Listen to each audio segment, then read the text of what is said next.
continue cette spéciale, vas-y que je te pompe sévère, avec deux bousasses intergalactiques comme j'en avais pas vu depuis longtemps, et qui sont au cinéma d'horreur, ce que Julie Lescaut est au polar hard-boiled. Je parle bien sûr de Boogeyman, et sa figurine très méchante qui fait peur aux métrosexuels, et Stay Alive, et son jeu vidéo très méchant qui fait flipper des ados lobotomisés. Dans les deux cas, on atteint sans problème le degré zéro du cinoche, et on continue de vomir notre haine des costards cravates qui fabriquent ces bidons de lessive avec des études de marché, et dire que certains continuent de vanter les mérites de l'ultralibéralisme.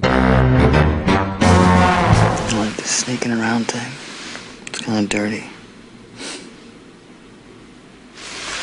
You all right?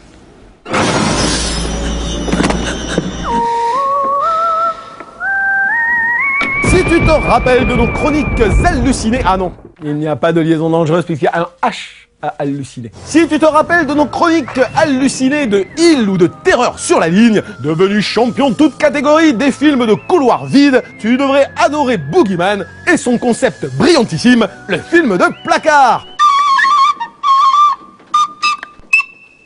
Et ouais, grâce à Stephen Kay, acteur de Troisième Zone devenu réalisateur du non moins bouseux Get Carter avec Stallone, tu vas revivre tes terreurs d'enfance quand tu étais seul dans ta chambre et que ta figurine des Tortues Ninja te faisait flipper dans le noir. Voici donc une grande histoire où le tétard du film passe son temps à paniquer en ouvrant des placards vides, en regardant sous le lit et en ouvrant des placards vides. Ah, je suis un petit peu mauvaise langue quand même, parce que parfois il ouvre des portes aussi.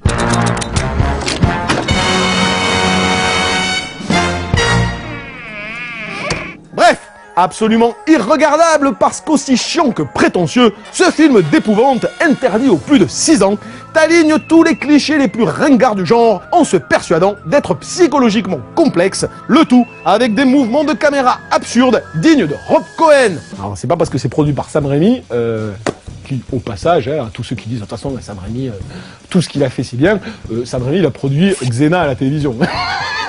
Alors, on se calme, hein, il est capable de produire de la merde, même s'il réalise des bons films, hein. Producteur et réalisateur, ce n'est pas le même métier. La preuve.